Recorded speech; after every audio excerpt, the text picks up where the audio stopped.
যখনই ছুটে যাচ্ছি হঠাৎ করে সুরধ্বনি গঙ্গার পারে বসে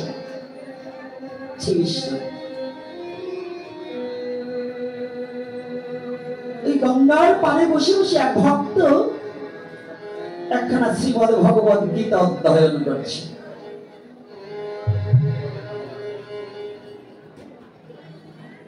আমাদের সমাজে তো একটা কথা আছে, এই গীতা তুই পড়তে জানিস না, যদি ভুল উচ্চারণ করিস তাহলে পাপ হবে, পাপ, এই পাপের নাই কোনো মা, এরকম বলে না? আর আজকে চৈতন্য চরিতামৃতে মীমাংসা শুনে যান, গীতা ভুল আর সঠিক নয়, গীতা পাঠ করতে বসা এটাও ধর্ম, এটাও পূর্ণ। তুমি সংস্কৃত পড়ো না বাংলায় পড়ো, সংস্কৃত দরকার নেই। আমি সেই ধর্মে জন্মগ্রহণ করেছি যে ধর্মের ভগবান ইংলিশ, বাংলা, ইংরেজি, তেলেগু, ফার্সি, উর্দু সব ভাষা জানে, সব ভাষা বোঝে। আমার ভগবান এক ভাষা বোঝে না, সংস্কৃত ছাড়া আর বুঝবে না, এইটা কিন্তু ভাববেন।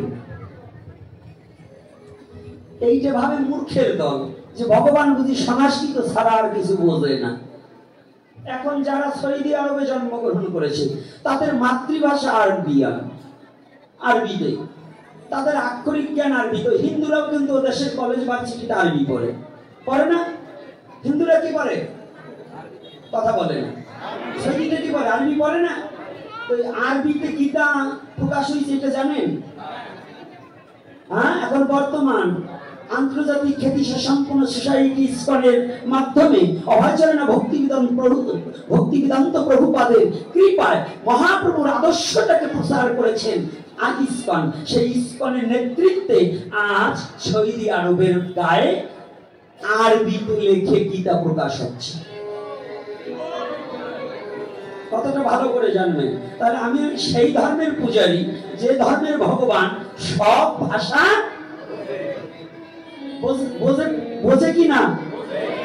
যে ভগবান কুমার মনের কথা বোঝে সে বাংলা বোঝে না। ওই যেটা বলছে যে বাংলায় গীতা পাঠ করলে গীতা পাঠ হবে না, সংস্কৃতিতে পাঠ করতে হবে, ওর মতো গাধার কিছু আছে জগতে যে ভগবানের তত্ত্ব সম্বন্ধে কি বুঝলো, ভগবানের মহিমা কি বুঝলো, যে ভগবান সব পারে এইটাই তো বুঝলো না, তাহলে ভগবানটা কি জানলো আর কি চিনলো? ভগবান সব পারে কি না? আজকে যেন একটু জোর, কালকে একাদশীতে না খাওয়া ছিল তো আজকে একটু শক্তি হয়েছে। বাহ, গৌর হরি বল। এইবার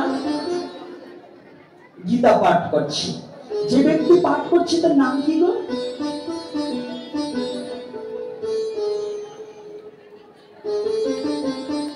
জানা আছে তো? অনেকেই জানা, কারণ আজকাল নোবেল নাটক পড়তে সময় লাগে না, কিন্তু চৈতন্য চরিতামৃত কেনবে না।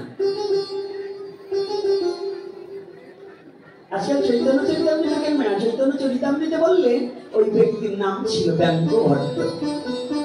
সরগোস্বামীর মধ্যে যে গোপাল ভট্ট তার বাবার নাম হচ্ছে ব্যঙ্গ ভট্ট।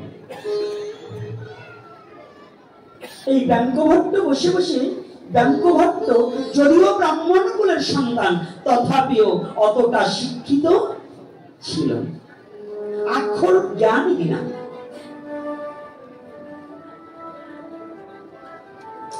আক্ষরিক কোনো জ্ঞান নেই। এই বিষটা উল্টাচ্ছে আর আবল তাবল বলে যাচ্ছে। গীতার একটা শ্লোক উচ্চারণ হচ্ছে না। হঠাৎ করে মহাপ্রভুর কিছু পার্শ্বদ, সবাই তো ভালো নয়। আর এই যে আমার সাথে আমি, আপনারা ভালো, কিন্তু আমি তো ভালো নয়, আমার মনে তো দুষ্ট বুদ্ধি থাকে। তো একজন মহাপ্রভু হেঁটে যাচ্ছে, কিন্তু এই ব্যঙ্গ ভট্ট প্রভুর দিকে একবারও তাকায়নি। প্রভু যে হেঁটে যাচ্ছে তাকায়নি। প্রভুর কিছু সহচারীদের একটু জিজ্ঞাসা জেগেছে, আরে যাকে যুগি পাই না যোগ সারণী, যার চরণ ব্রহ্মা পায় না ব্রহ্মজ্ঞানী, সেই মহাপ্রভু হেঁটে চলছে, ওকে দেখছে না?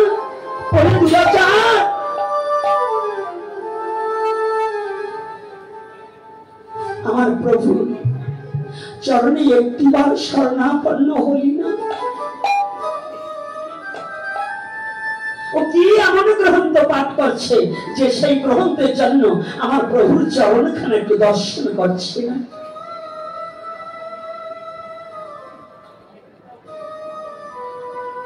ছুটে যাওয়ার সাথে সাথে দেখতে পান পৃষ্ঠা উল্টাচ্ছে, আর হাবল তাবল একটা শুদ্ধ শ্লোক হচ্ছে না।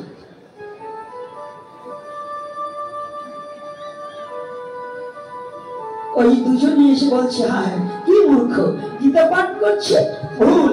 আবার উনি আমার মহাপ্রভুর দিকে তাকাচ্ছে না। এর মধ্যে মূর্খ হয়, কোন লেখাপড়া জানে না, অশিক্ষিত গণ্ডমূর্খ। কিন্তু ভগবান সব সইতে পারে। ভগবান বললেন, আমার বক্ষে পদাঘাত করলে তা আমি সইতে পারি, কিন্তু আমার ভক্তকে নিন্দা করলে তা আমি কোনোদিন সইতে পারি না।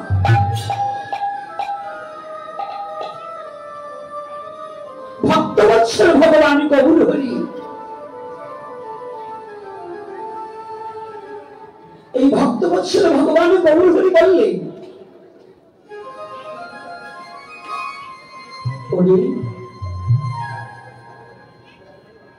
বিশ্ব জগতে আমার ভক্ত যেজন সে কোনদিন মূর্খ থাকে না।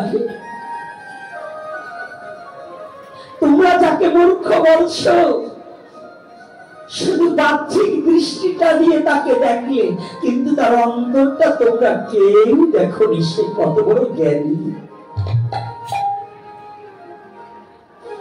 কৃষ্ণ ভক্ত বিশ্ব জগতে মূর্খ হতে পারে না। রায় রামানন্দের সাথে কথোপকথনে মহাপ্রভু রায়কে জিজ্ঞাসা করেছিল, বলো রায় কহো, এই জগতে মূর্খ বলি কারে? রায় কহে, হিতাহিত জ্ঞান নাই, মূর্খ বলি তারে। কোনটা হিত, কোনটা অহিত, এই বোধগম্য যে জীবের না আছে, তাহলে বিশ্ব জগতে মূর্খ কারা জানো? মূর্খ তারা বিএ পাস করলেও শিক্ষিত হয় না, ডক্টরেট করলেও শিক্ষিত হয় না, ইঞ্জিনিয়ার যাই হোক না কেন, ডাক্তার ইঞ্জিনিয়ার যাই হোক, যদি মনুষ্য জীবনে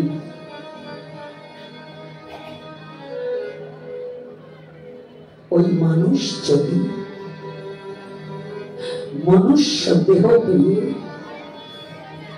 এই ভজন যোগ্য দেহটা পেয়ে যদি দেহটা গুরু গোবিন্দের চরণে আত্মসমর্পিত চিত্ত না করতে পারে, যদি ওই দেহখানা শিক্ষার অহংকারের ভারে যদি গোবিন্দের চরণে সমর্পিত না করে, গুরুদেবের চরণে সমর্পিত না করে, তাহার মতো মূর্খ এই বিশ্ব জগতে আর মিলে না।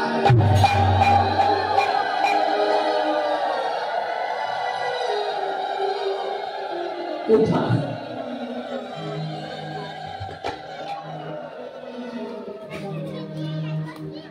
হিত কাহাকে বলে গো?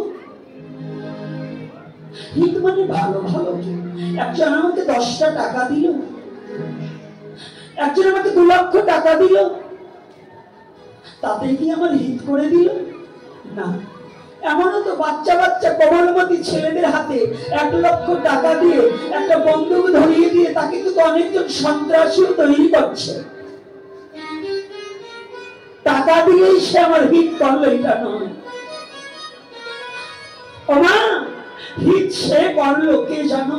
যদি কিছু না দিতে পেরেও যদি কোনো বান্ধব হয়ে যদি একটু হরি ভজন শেখাতে পারে, যদি একটু হরি নাম আমার কর্ণকুহরে দিতে পারে, জগতে তাহার মতো বান্ধব এই বিশ্ব চরাচরে হতে পারে।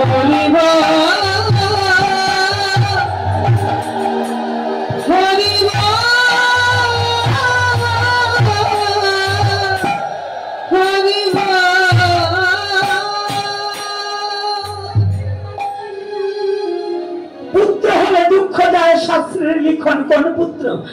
পৃথিবীতে যে পুত্র ডাক্তার হয়েছে, ইঞ্জিনিয়ার হয়েছে, এমপি মন্ত্রী হয়েছে, সেও সঠিক সৎ পুত্র নয়। যদি মৃত্যু সময় ওই পুত্র ওই কন্যা যদি পিতা মাতার কর্ণে একটু হরি নাম দেওয়ার মতো যোগ্যতা অর্জন না করতে পারে,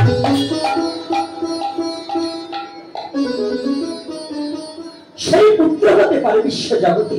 পুত্র হলে দুঃখ যায়, শাস্ত্রের লিখন। কোন পুত্র হলে দুঃখ যায়? যে পুত্র পিতামাতাকে দিনে একবার খাওয়াক, তাতে কোনো দুঃখ নেই। কিন্তু মৃত্যু সময় আর কিছু না দিতে পারলেও যে পুত্র পিতামাতাকে একটু ভগবত ভজন শেখাতে পারে, হরি নাম দিতে পারে, তার মতো আর পুত্র বিশ্ব জগতে মিলে না।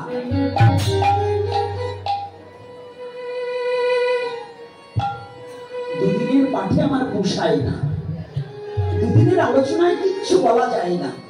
আর আপনারা দুদিন আলোচনা দেবেন, আলোচনার সংখ্যা বাড়াতে হবে। শুধু হরে কৃষ্ণ কীর্তন করে যতটুকু সময় করলেন, বাড়ি কিছু নেই না। কিন্তু আলোচনা শুনতে শুনতে ধিক্কার যদি একবার মনের মধ্যে প্রবেশ করে, একবার যদি আত্মচৈতন্য জ্ঞান উদয় হয়, তাহলে সে ভগবত ভজন করবে ইচ্ছা।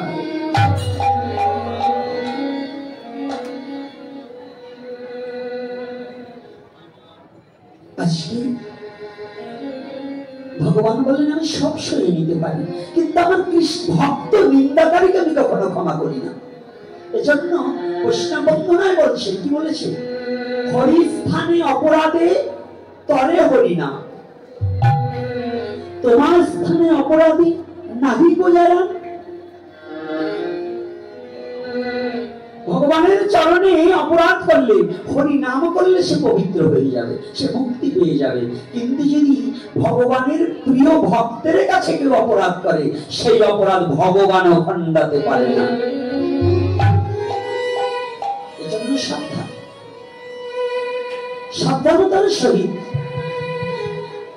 অপরাধ শূন্য হয়ে সদা বইবে না। অপরাধ শূন্য হয়ে সদা বইবে না। এই লীলাটা কেন টানছি, সামনে আগালেই বুঝতে পারবেন যে লীলাটার মাহাত্ম্যটা।